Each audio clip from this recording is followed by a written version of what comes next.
তারে অ্যারেস্ট করছে, তবে তারে অ্যারেস্ট না করে সাইডা দিত আমরা এলাকা তাই না। আর এরকম বাজারের আইকাওলা বাস দিয়া তার এই কাপড়টা উদাম করে সিহন জিংলা দিয়া ফাতফাত ফাতফাত করে খিচন যাইতো। আসলে মাইরের তে বেশি কোনো ওষুধ নাই রে, ঠিক কিনা ক? হয় এমনি খিচন, না হইলে ফ্যানওয়ালা ফহির সুবা দিয়া বুটবুটি চড়ে লাউন গেলে কারবার করতে গেল গোল দেখতে, ঠিক কিনা ক? যেমনি মুহে দিয়া কথা কয় মনে করছে কইয়া চাইছি কিচ্ছু হয় না, কিচ্ছু যে হয় আমরা এলাকা তাইলে টের পাইলাম। এটা তো জাগা মতো আইয়ে না রে। আর আপনি বুদ্ধি কাজও লাগাইয়া আপনি গ্রামের ভিতরে ভেস লাগাইবেন, হেতার লগে হেতারে দলাদলি লাগাইয়া বইয়া বইয়া চা খাইবেন। এখন তো অনেকে চা খায় না, সর খায়। চা খায় না, চাই বিলে ক্ষতি হয়। এখন চা বাদ দিয়া সর খায়। এই বাইতে সেই বাইত মেলো যাইব 500 টাকা রিক্সা ভাড়া। এবার ভাই আমার বাড়িতে তো বাড়িতে খেতের লাইল পরে রিক্সা এই রাস্তায় তো নাই, কোনো রাখেন 500 টাকা রিক্সা ভাড়া। এই টাকা খাইয়া আমার দেশের বিচার কাজ। আমাদের দেশে মাসালা কয় জান বাসান ফরজ কয় নাকি কয় না? এটা হুজুরতে বেশি কয় সাহসটলো বইয়া বইয়া। আরে বেড়া যেমনি যে টিক্কা রইছি কেমনে রে, জান বাসান ফরজ এটা লুফে টিক্কা রইছি। আপনারা তো আর সব খেয়াল করেন না, আমার আবার অনেক কিছু খেয়াল করন লাগে। আমি খেয়াল করে দেখছি বাংলাদেশে যদি বুদ্ধিজীবী সবজির দাম তালুকা সোমা একটারও মাথার চুল নাই। আমি অনেকের জিজ্ঞাসি ভাই এই বুদ্ধির লোকে চুলের তো শত্রু থাকে রে, যে বুদ্ধি থাকলে চুল থাউন যেত না, কারণটা কি? অনেকে কয় যে হুজুর আমরা ওইটা চিন্তা করছি পাই না। আমি অনেক বইও বিচারছি পাই না, গুগলে সার্চ দিয়েও দেখছি আইয়া না। শেষ পর্যন্ত আমি অনেক গবেষণা করে বার করলাম, আমার মনে হয় বুদ্ধি গুতাইয়া এই অসুখের চুল বেড়াই আলগা করে লাইছে। এই দুনিয়ার ভিতরে আল্লাহ তাবারক ওয়া তাআলা মানুষ করে পাঠানোর পরে আল্লাহ আমাদেরকে এমনিই ছেড়ে দেন নাই। কোন পথে গেলে জান্নাত, কোন পথে গেলে জাহান্নাম, কোন পথে গেলে লাভ আর কোন পথে গেলে লোকসান, কোন পথে ভালো, কোন পথে মন্দ, কোন পথে কল্যাণ, কোন পথে অকল্যাণ, কোন পথে শিরক বিদআত, কোন পথে তাওহীদ রিসালাত, কোন পথে কুফর আর কোন পথে ইসলাম জানানোর জন্য আল্লাহ তাবারক ওয়া তাআলা যুগে যুগে এই দুনিয়াতে নবী এবং রাসূল পাঠিয়েছেন। বলেন সুবহানাল্লাহ। এদিকে এদিকে এই নবীদের ক্রমধারায় যিনি সবার শেষ নবী তিনি নবী মুহাম্মদুর রাসূলুল্লাহ। নবীর নাম শুনলে কি পড়তে হয়? দুই একবার না বারবার, দুই একদিন না প্রতিদিন, দুই এক সপ্তাহ না প্রতি সপ্তাহ, দুই এক মাস না 12 মাস, দুই এক বছর না সারা জীবন আমরা পড়ব সাল্লাল্লাহু আলাইহি ওয়াসাল্লাম। ও বাইরার মুসলমান, আল্লাহ তাবারক ওয়া তাআলা আমাদের যিনি নবী দিলেন এই নবীর ব্যাপারে বিখ্যাত 3টা বিষয় তিনি দিয়ে দিলেন। অসংখ্য নবী এবং রাসূল দুনিয়াতে এসেছেন, কাউকে আমার নবী এই 3টা আল্লাহ রাব্বুল আলামিন কোন নবীকে আল্লাহ এই 3টা জিনিস দেন নাই। 1 নম্বরে আমার যিনি নবী, আপনার যিনি নবী তিনি ইমামুল মুরসালিন। বলেন সুবহানাল্লাহ। আমার যিনি নবী তিনি রাহমাতুল লিল আলামিন। আমার যিনি নবী তিনি খাতামান নবিয়্যিন। বলেন সুবহানাল্লাহ। 1 নম্বরে তিনি ইমামুল মুরসালিন, তিনি রাসূলগণের ইমাম। মঞ্চে যারা আছেন সব একটু কথা বললেন, ওনারা তো আর আমার মাহফিলের নিয়ম জানে না। অনেক মাহফিলে মঞ্চে থেকে কথা কয় না কেন, তারারে নামাইয়া নিচের থেকে কই না তুলছি। আপনারা যে বইলেই যে থাকতে পারবেন বিষয়টা এমন না, আওয়াজ করলে থাকতে পারবেন, নাহলে আমি বলার আগে নাইমা যাওয়া লাগবে। সবাই মিলে প্রাণবন্ত একটা মাহফিল হবে, চুপ করে কথা শোনার কোনো সুযোগ নাই। তাইলে 1 নম্বরে তিনি ইমামুল মুরসালিন। এটার প্রমাণ আছে নাকি নাই? আছে। আল্লাহর নবী মুহাম্মদুর রাসূলুল্লাহ সাল্লাল্লাহু আলাইহি ওয়াসাল্লাম ওনাকে যখন নিয়ে যাওয়া হলো মেরাজে, প্রথমত নিয়ে যাওয়া হলো মসজিদে আকসার সামনে। আল্লাহ নবী যখন বোরাক থেকে নামলেন তিনি তাকিয়ে দেখলেন মসজিদে আকসার সামনে অনেকগুলো ওট, ভেড়া, অনেকগুলো ওট, দুম্বা, গাধা, অনেক পশু পাখি দেখা যায়। দেখা গেল অধিকাংশই হলো বাহন, যেখানে চড়ে, যার উপরে চড়ে মানুষ আসে, ওট, গাধা, ঘোড়া। আল্লাহর নবী জানতে চাইলেন এইগুলাতে চড়ে কারা এসেছে। জিবরাইল বললেন ভেতরে চলেন, দেখবেন কারা এসেছে। তিনি মসজিদের ভিতরে ঢুকলেন, কানায় কানায় পূর্ণ মসজিদ, কাতারের ভিতরে একটুও জায়গা নাই। আল্লাহর নবী জানতে চাইলেন জিবরাইল আমি বসবো কোন জায়গায়। এবার জিবরাইল বলেন আসেন, সামনে আসেন। আল্লাহর নবী তাকিয়ে দেখলেন ওরা মসজিদ কানায় কানায় পূর্ণ, শুধু ইমামতের জায়গাটা খালি। জিবরাইল ডেকে বললেন নবী আমার, আজকে এতদিন আপনি শুনেছেন আপনি ইমামুল মুরসালিন, আজকে তার প্র্যাকটিক্যাল হবে, আজকে তার বাস্তব প্রমাণ হবে। বাস্তব প্রমাণের জন্য আপনাকে নিয়ে আসা হয়েছে। মসজিদে যাদেরকে দেখছেন সব নবী এবং রাসূল। এখানে আদি পিতা আদম, জাতির পিতা ইব্রাহিম, সব নবীরা এখানে বসা আছেন। আল্লাহর নবী বললেন ইমামতের জায়গায় কেউ একজন মুরব্বী বসে গেলেই তো হয়। জিবরাইল ডেকে কয় নবী গো, ও নবী আপনি জানেন না আজকে ইমামতের জায়গাটা শুধু আপনার জন্য নির্দিষ্ট। আপনি যে ইমামুল মুরসালিন, এতদিন ছিল কথার কথা, আজকে তার বাস্তব প্রমাণ হবে। সকল রাসূলগণের মুসল্লি বানাইয়া ইমামের জায়গায় দাঁড়াইয়া আপনি 2 রাকাত নামাজ পড়াইয়া আপনি যে রাসূলগণের ইমাম তার আবার নতুন করে প্রমাণ হয়ে যাবে। বলেন সুবহানাল্লাহ। নবীর বিখ্যাত উপাধি কয়টা? কথা না মন দিয়ে শুনেন নাই না? কয়টা উপাধি? 1 নম্বরে ইমামুল মুরসালিন, 2 নম্বরে খাতামুন নবীয়্যিন। আল্লাহর নবী শেষ নবী প্রমাণ। নবী নিজেই বলেন আনা খাতামুন নবিয়্যিন লা নবিয়্যা বাদি, আমি হলাম সর্বশেষ নবী, আমার পরে আর কোনো নবী নাই। সুবহানাল্লাহ।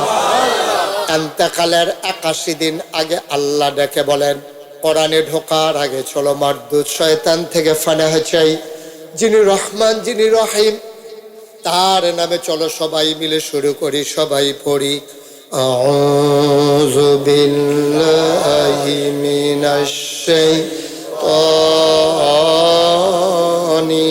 রাজিম। বিসমিল্লাহির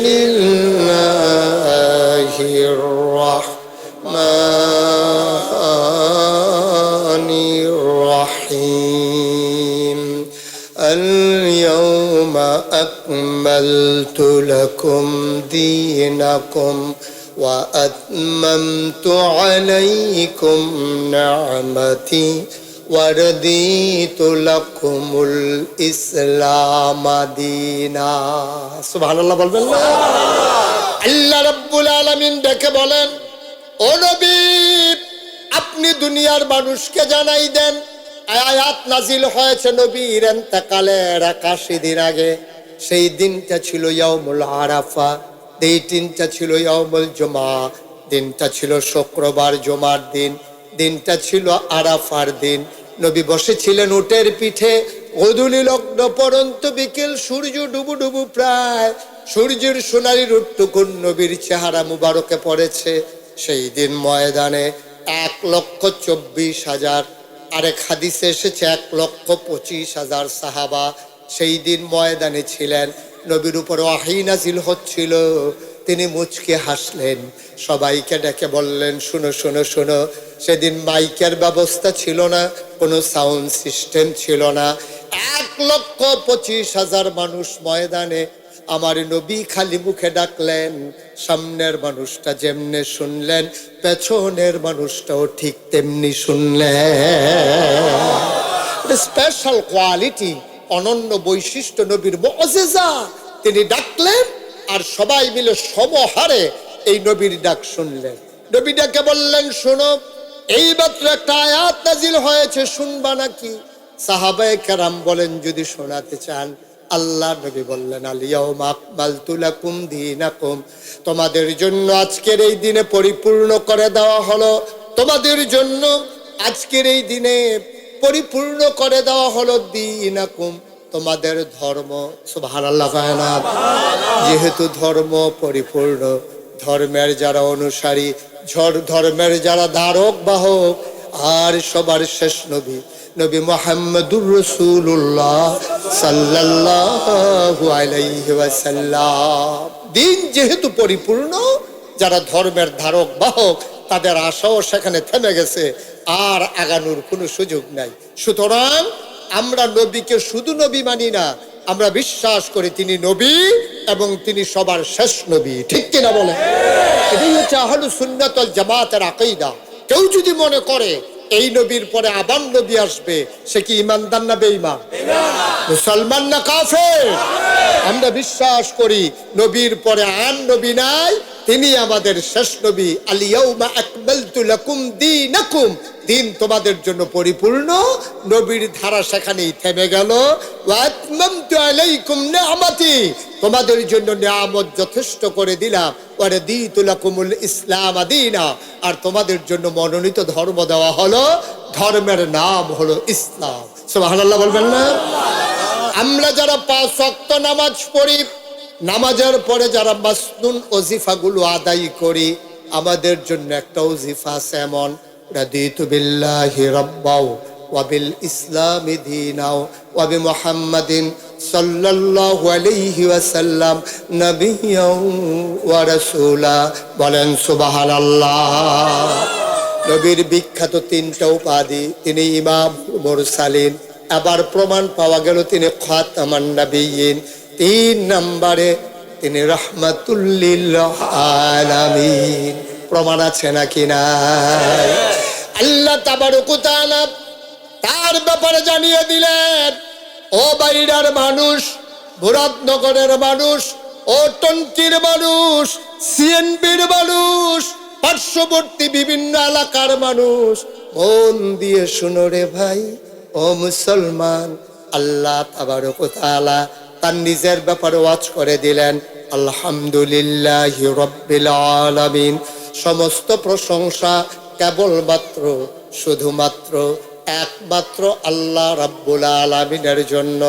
আজকে মাগরিবের পরে মোবারক সময়ে বাইরার মাহফিলের মানুষেরা আমরা আল্লাহর কাছে জানতে চাই, মাওলা ও রব্বে করিম, বুঝে নিলাম তুমি হইলা সমস্ত জগৎ সমূহের জন্য রব, লালনকারী, পালনকারী, জীবনদাতা, বিধানদাতা, হায়াতদাতা, মউতদাতা, তুমি রিজিক দাতা, তুমি রহমান, তুমি রাহিম, তুমি সত্তার, তুমি গফফার, তুমি আইয়ুব, তুমি ওয়াদুদ। সুবহানাল্লাহ কয় না? সব বুঝে নিলাম মাওলা। 5 ওয়াক্ত নামাজি প্রতি রাকাতে তোমার ব্যাপারে আমরা ঘোষণা দিয়ে দিলাম, আলহামদুলিল্লাহি রাব্বিল আলামিন।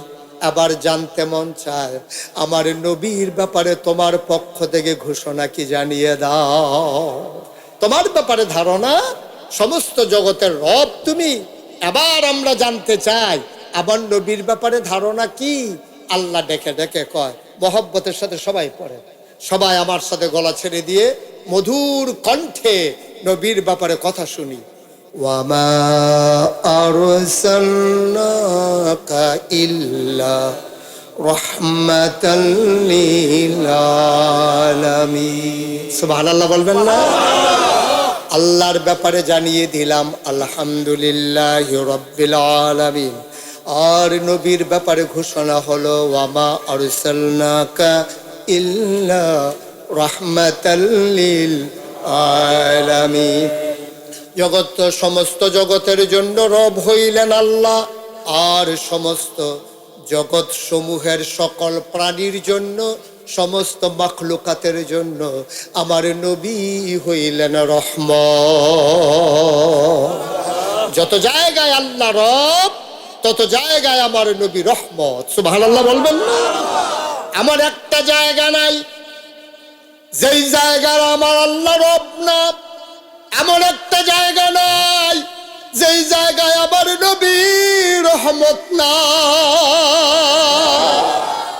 যত জায়গায় আল্লাহ রব তত জায়গায় আমার নবী রহমত।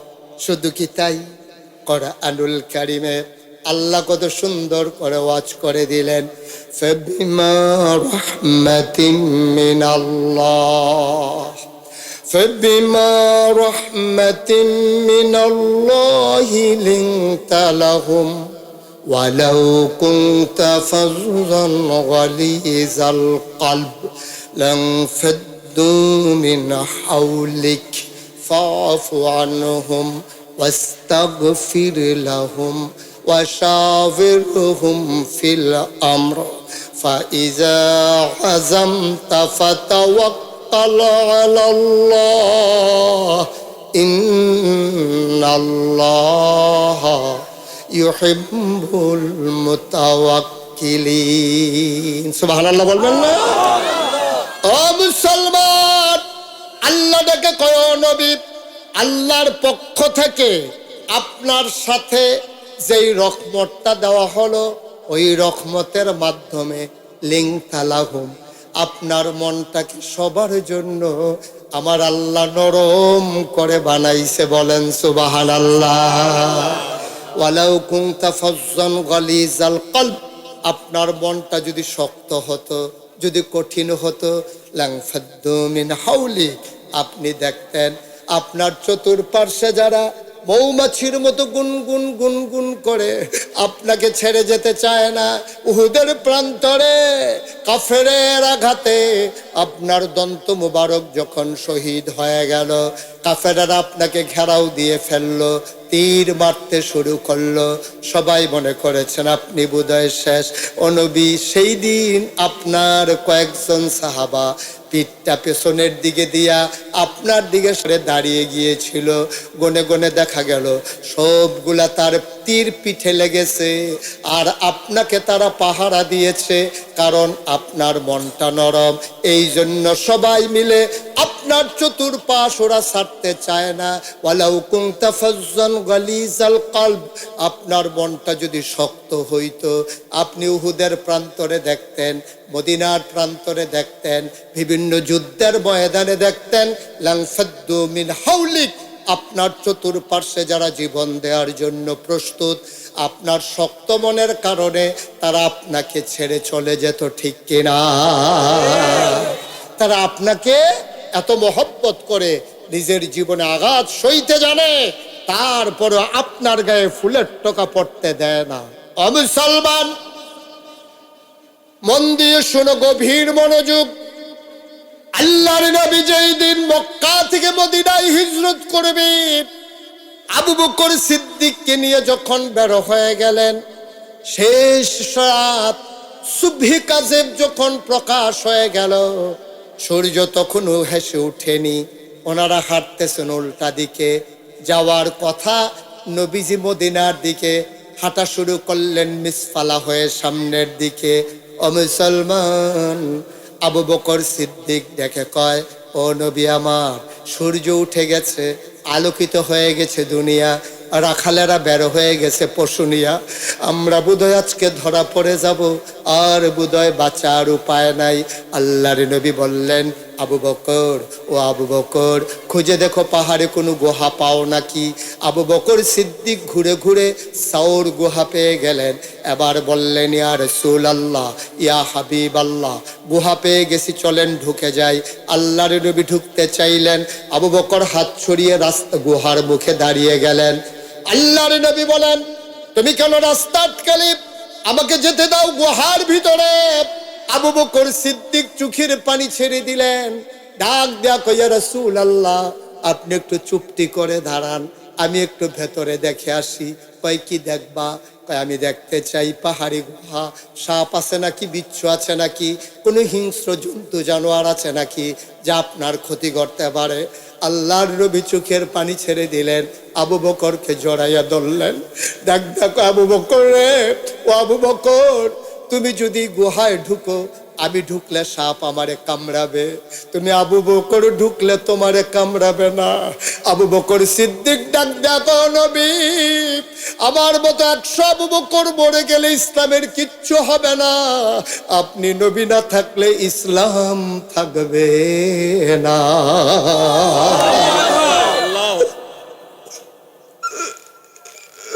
আমার মতো 100 আবু বকর আজকে যদি জীবন দিয়ে দেয়, ইসলামের কিচ্ছু হবে না গো নবী, আপনার কিচ্ছু হয়ে গেলে ইসলাম থাকবে না। আমারে ঢুকতে দেন, আমি আগে দেখে আসি। আল্লাহর নবী ঢুকে গেলেন। আবু বকর প্রথমে ঢুকলেন, গুহার মুখে দাঁড়িয়ে আবু বকর ডাক দেয়, আহলান সাহলান মারহাবা, মোস্ট ওয়েলকাম, গুহার ভিতরে আপনাকে স্বাগতম। আবু বকর সিদ্দিক ঢুকলেন। নবী বললেন, শরীরটা বড় ক্লান্ত, বিশ্রামের বড় প্রয়োজন। আল্লাহ নবীকে শোয়ানোর জন্য আবু বকর আসন পেতে বসলেন। নবী কুলের ভিতরে মাথা রেখে শুয়ে পড়লেন। এবার নবীজি যখন শুয়ে পড়েছেন, তিনি ক্লান্ত শরীর নিয়ে তিনি ঘুমিয়ে পড়লেন আবু বকরের কুলের মাঝে। আবু বকর আলতো করে কপালে টিপে দেয়, চুলের মাঝে বিলি কেটে দেয়। সুবহানাল্লাহ কয় না? আবু বকর তাকায়া দেখে গুহার ভিতরে অসংখ্য গর্ত, সবগুলো গর্ত দিয়ে সাপের জিহ্বা দেখে যায়। তিনি পাগড়িটাকে টুকরা টুকরা করে ছিললেন, সবগুলো গর্ত বন্ধ করে দিলেন, আমার নবীকে যেন ধ্বংসন করতে না পারে। কাপড়ের টুকরা শেষ, গর্ত রয়ে গেল আরো একটা। কাপড়ের টুকরা গর্ত একটা রয়ে গেছে। ও ভাইরার মুসলমান, আবু বকর চিন্তায় পড়ে গেলেন, এখন কি করা যায়? তিনি আবার আস্তে করে নবীর মাথা মুবারকের নিচ থেকে নিজের পাটা টেনে টেনে বের করলেন। ওই গর্তের মুখের ভিতরে পা দিয়ে চাপা দিয়ে রাখলেন। বিষাক্ত সাপ বের হতে না পেরে আবু বকরের পায়ের ভিতরে ধ্বংসন করলেন। শরীরটা বেশি নীল হয়ে গেল। আবু বকরের কান্না আসতে চায়। আবু বকর চিন্তা করে, আমি যদি আওয়াজ করে কাঁদি, আমার নবীর ঘুম ভেঙে যাবে। তিনি দাঁত দিয়া ঠোঁটটাকে কামড়ে ধরেছেন। বিষের যন্ত্রণায় নীল হয়ে গেল, আওয়াজ বের হতে দিলেন না। মুফাসসিরিনে কেরাম, মুহাদ্দিসিনে কেরাম কয়, আবু বকর আওয়াজ থামাইবা ঠোঁট কামড়ে ধরে, চোখের পানি থামাইবা কি দিয়া?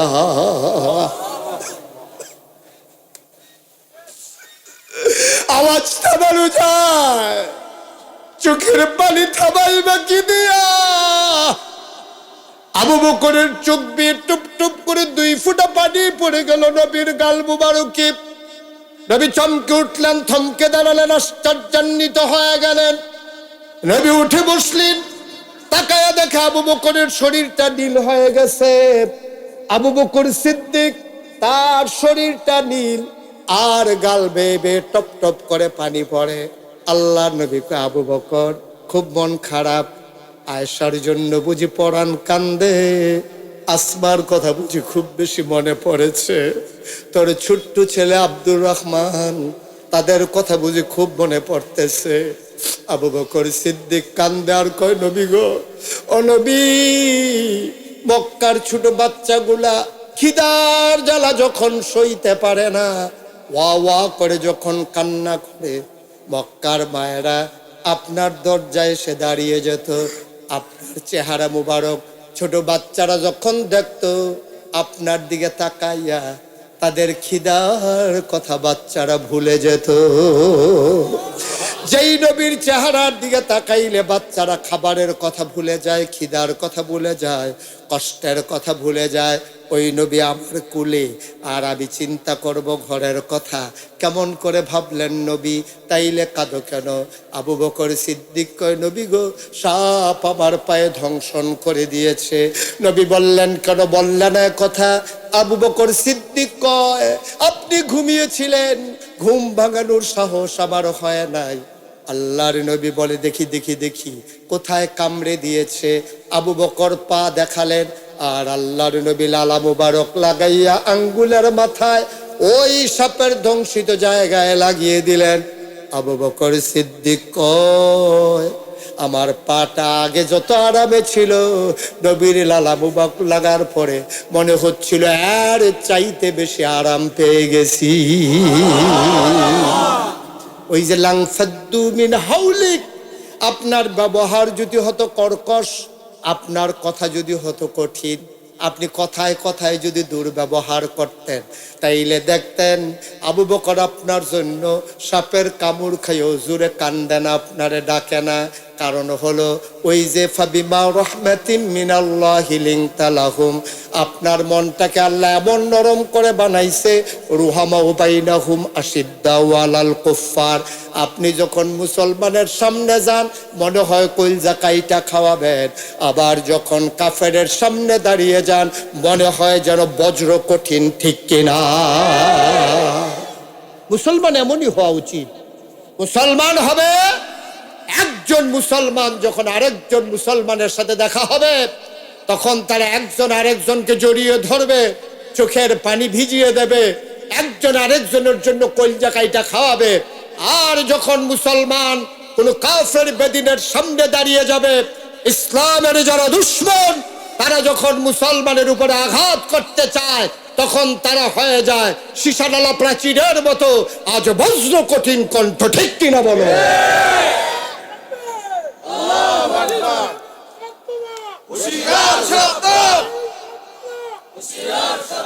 সবাই পড়ে না আমিন, জোরে পড়ে না আমিন।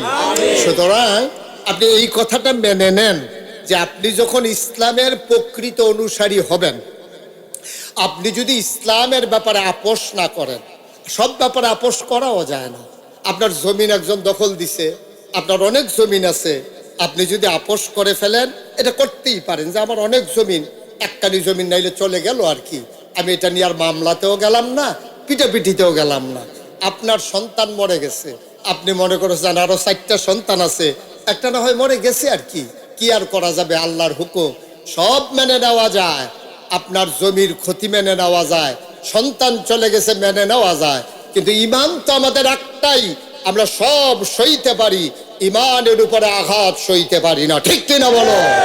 এজন্য আমি বলেছি এপথে যখন যারাই এসেছে তারা সিদ্ধান্ত নিয়ে আসতে হবে, এ পথ কুসুমাস্তীর্ণ নয়, এ পথ ফুল বিছানো নয়, আগেও ছিল না এখনো নাই।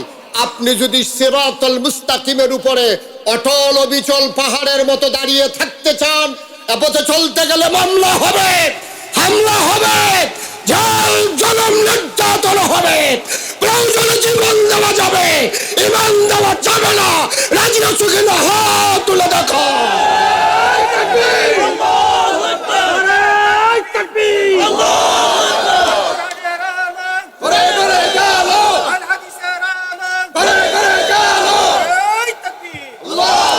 সব ব্যাপারে আপোষ করা যায় না। আমাদের দেশে মাসালা কয় জান বাঁচান ফরজ, কয় নাকি কয় না? এটা হুজুরতে বেশি কয় সাহসটলো বইয়া বইয়া, আরে বেড়া যেমনি যে টিক্কা রইছি কেমনে রে, জান বাঁচান ফরজ, এটা লুফরে টিক্কা রইছি না। আপনি কই পাইছেন এই কথা? জান বাঁচানো ফরজ না, কোন জায়গায় জান দেওয়াটা ফরজ, ঠিক কিনা কয়? জান বাঁচানোর ক্ষমতা তো আপনার নাই, এই অধিকার আপনার নাই। আপনি তো সূরা তাওবার 111 নম্বর আয়াত আপনি পড়েন নাই। আল্লাহ বলছেন ইন্নাল্লাহ ইশতারা মিনাল মুমিনিনা আনফুসাহুম ওয়া আমওয়ালাহুম বিআন্না লাহুমুল জান্নাহ। ও বাইরার মানুষ শুনো শুনো শুনো, আল্লাহ কয় ইন্নাল্লাহ ইশতারা, আল্লাহ কিনে নিয়েছেন মিনাল মুমিনিনা, মুমিনদের কাছ থেকে, আনফুসাহুম ওয়া আমওয়ালাহুম, তাদের জান আর তাদের মাল আল্লাহ কিনে নিয়েছেন। সুবহানাল্লাহ বলবেন না? এই কথা কি মুশতাক ফয়জিন না আল্লাহ? এই কথা কি সাধারণ কোন বইয়ের না কোরআনের?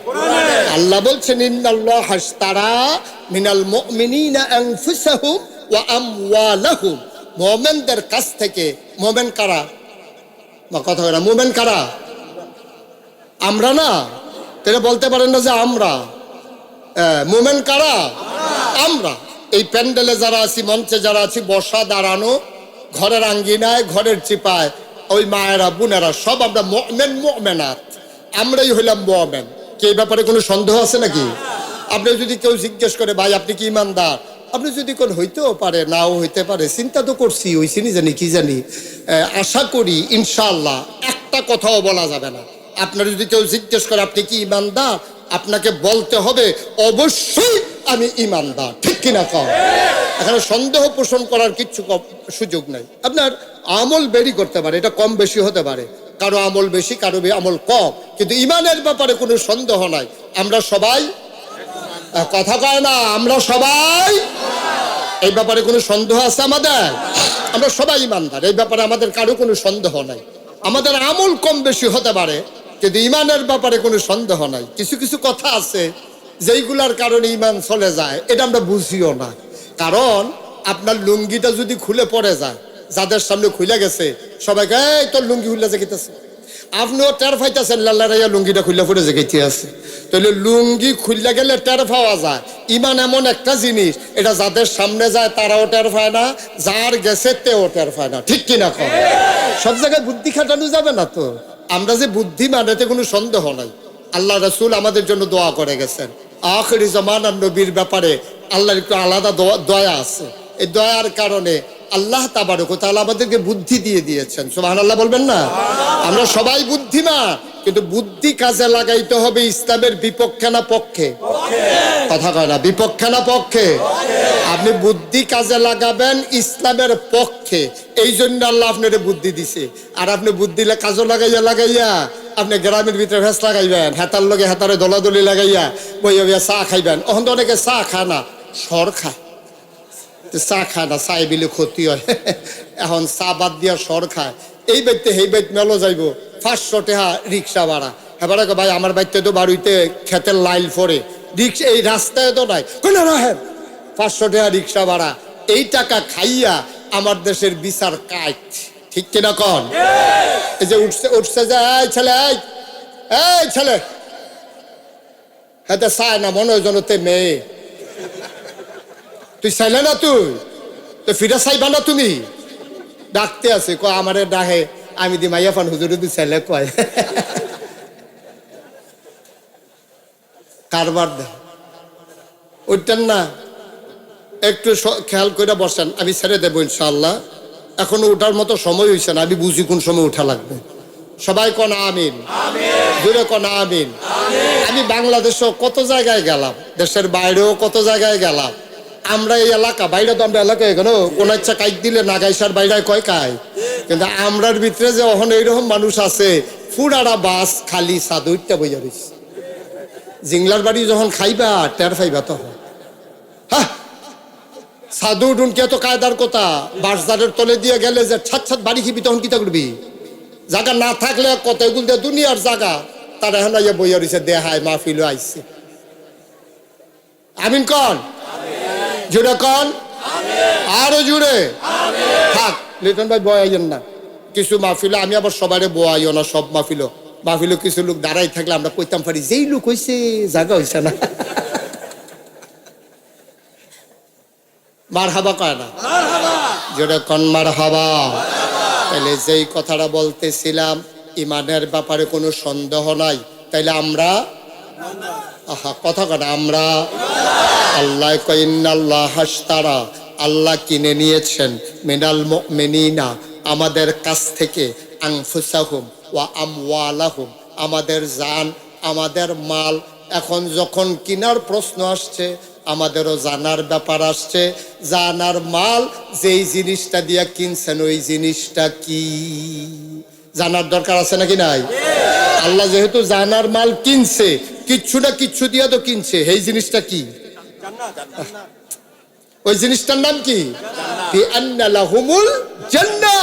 যে জিনিসটা দিয়া জানার মাল কিনছে ওই জিনিসটার নাম হলো জান্নাত। সুবহানাল্লাহ বলবেন না?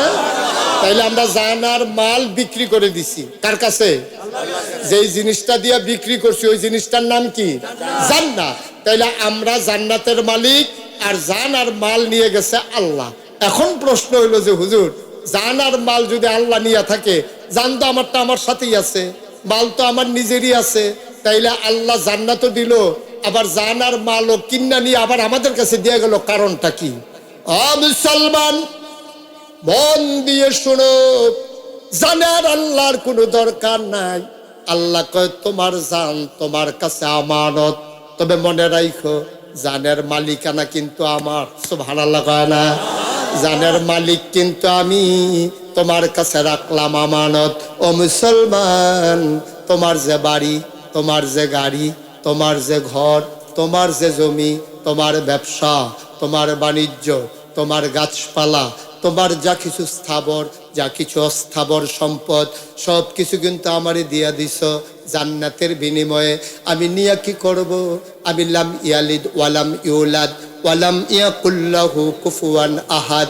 আমার আল্লাহ কারো থেকে জন্ম দেন নাই, কারো থেকে জন্ম নেন নাই, কাউকে জন্ম দেন নাই। তার স্ত্রী নাই, তার আব্বা নাই, তার আম্মা নাই, তার থাকার জন্য ঘরেরও দরকার নাই। তিনি এমন এক আল্লাহ, তার দ্বিতীয় কোনো সত্তা নাই। তিনি আমার এক আল্লাহ, আল্লাহু লা ইলাহা ইল্লাহু ওয়াল হাইয়ুল কাইয়ুম। তিনি আমার আল্লাহ, তিনি চিরস্থায়ী, তিনি চিরস্থায়ী এবং চিরজীবী। ও মুসলমান, আল্লাহ ডাক দেয়া কয় বান্দারে, আমি তোর জান নিয়া কি করব? আমি তোর মাল নিয়া কি করব? জানো তোর মালও তোর কাছে আমানত। সাবধান সাবধান, আমার আমানতের মাল আমি যেমনে বলি এমনে ব্যবহার করবা, এর বাইরে ব্যবহার করা যাবে না, ঠিক কিনা? এই ফ্লাক্সটা আমার, এটা আমি সৌদি আরব থেকে আনছি। এটার ভিতরে চা লই আইলে অনেক মাহফিল গিয়া চায়ের কথা কইলে আমি মাহফিলতে যাইতে আসি, গাড়ি তুইটা সারছি, পরে হেতারা কই হুজুর চা লই আইসলাম। তো হেতারা আইতে আইতে আমারও যাওয়ানোর টাইম হয়, এলাকা বুদ্ধি করে এটা কিনছি। মনে করেন এটার ভিতরে শুধু গরম পানি রাখা যায়, ঠান্ডা রাখলে এটা নষ্ট হয়ে যায়। তা আপনাদের লিটন ভাইয়ের কাছে আমি বললাম, লিটন ভাই এটা আপনার কাছে আমানত, আপনি এটা 2 দিন ব্যবহার করবেন, এটা দিয়া চা রাখা খাইবেন। সাবধান, ঠান্ডা পানি, বরফ, আইসক্রিম এটার ভিতরে কিন্তু ঢুকাইবেন না। আমি রাখা গেলাম, আমি ওনারে বাইরে এটা দিয়া সিএনবি মাত্র গিয়া সারছি। সিএনবি গেছি পরে আমরা 60 সোলার মুস্তাবিজে কয় বাবা আপনি কি ওই লিটন ভাইয়ের ফ্লাক্স দিয়া গেছিলেন? কয় হ। তো কই কি কইসলেন? আমি কইসলাম গরম পানি লইবেন, সাবধান এটার ভিতরে কিন্তু ঠান্ডা পানি, এটা আইসক্রিম টাইসক্রিম লইয়েন না। আপনিও হেবার বাড়ির গাড়ারাত গেছেন না, এবার এটার ভিতরে 2টা আইসক্রিম লইছে। কি লইছে? আমার কথা বলা কি লইছে? আমি কি কইসলাম? বরফ, ঠান্ডা এসব কিচ্ছু নেওয়া যাবে না, এটা আপনার কাছে আমানত। এবার এটার ভিতরে লইছে আইসক্রিম। এই কথা শুনে আমি ড্রাইভারকে বললাম গাড়ি থামা, গাড়ি থামা। গাড়ি থামাইয়ে এবার রেফাইছি, মুরব্বী মানুষ। এবার রেফাই করলাম আইনো লিটন ভাইরা বাড়িতে কই কে রে হুজুর? আমি এবার ঘটনা ঘটাই লাইছি। এবার কাছে আমানত রাখছিলাম একটা ফ্লাক্স গরম পানি লইতো, আমি বাইতে এবার ঘরতে বাড়িতাম পারছি না। এবার এটার ভিতরে 2টা যাইতে আইসক্রিম ঢুকাইছে ভিতরে, আইয়েন এটা গিয়া লই আই। এবার আইসে পরে আমি কইলাম যে লিটন ভাই আমার ফ্লাক্স দিয়ালো। লাগতো না আপনার যেমন লাগতো না, আমানত লাগতো না, আমার দিয়ালাম। আপনি মেয়ে আপনার কইলাম কি, আপনি করলেন কি? কইলাম গরম পানি ছাড়া লইয়েন না, আপনি শুরু করছেন আইসক্রিম দিয়া। এবার লোকের তো কয় ঠিক আছে, তুমি এটার উপযুক্ত না, তোমার কইছে কিতা, তুমি করছো কিতা? তোমার দিয়ে হুজুরে কইয়া গেছে গরম পানি লইতা, তুমি আইসক্রিম হয়েছো কিতা? হুজুর এটা লই এলাম, লিটন দিয়ালা। এখন এবারও আমার পক্ষে লইয়া কইছে যে হুনেতে কয় লিটন ভাইয়ের ওয়াইফ ভিতরের ঘরতে কইতাছে লুবি মানুষের এইরকমে হয়, বেশি লুপ করে। মানা করছি না, আমি বাড়িয়ে কইছি না। হুজুরে কইছে আইসক্রিম লইন, আপনার ভিতরে যাইতে আইসক্রিম ঢুকাইছেন কিতা? নিজ্ঞান হুজুর আপনারটা আপনি নিজ্ঞান। এই কথাটা যদি হগলে কয় এটা কি ন্যায় হইব না অন্যায় হইব?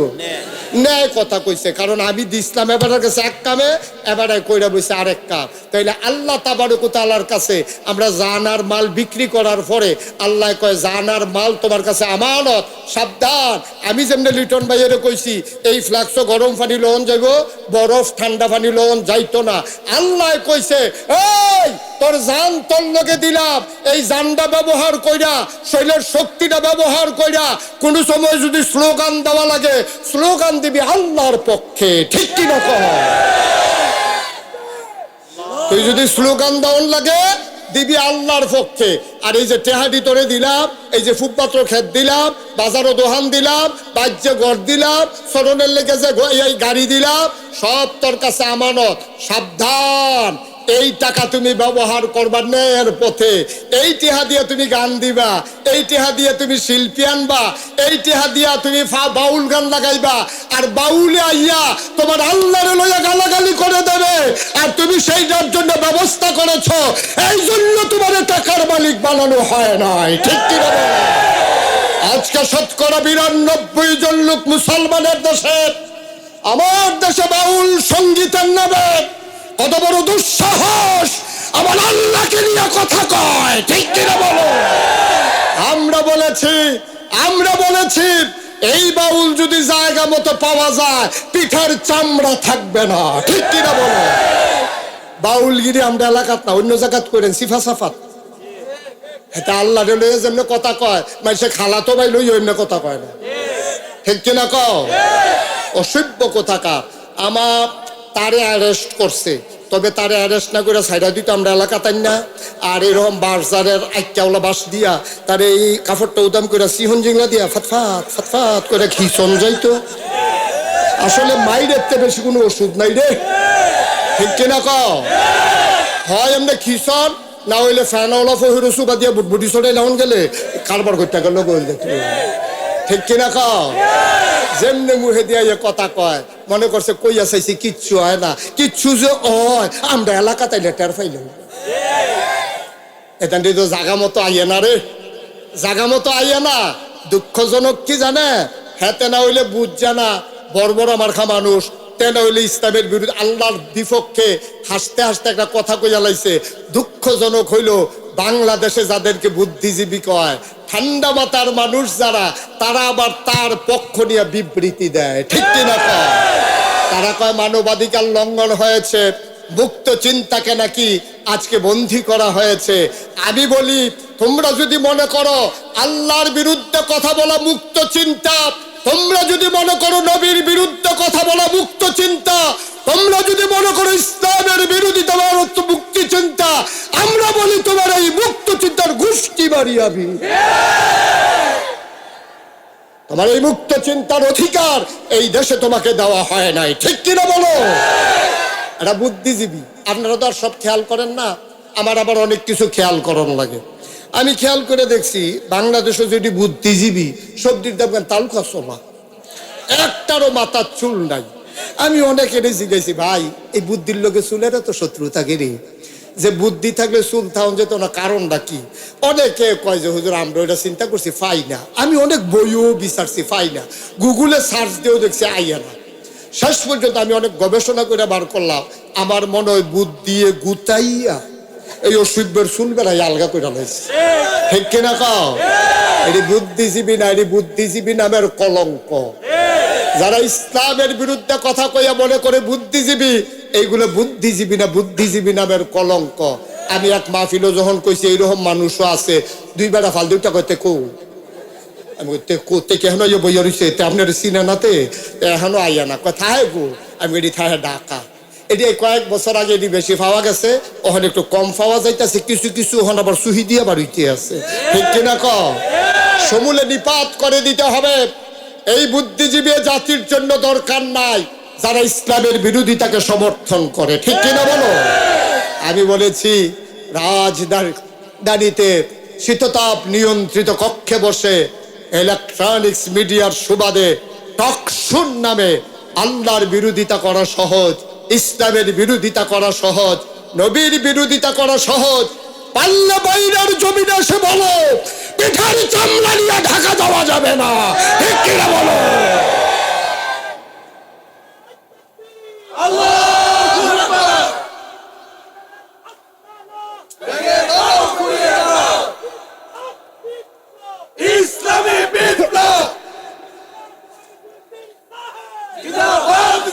সবাই পড়ে না আমিন। নাক কান একটু খোলা রাখেন একবার।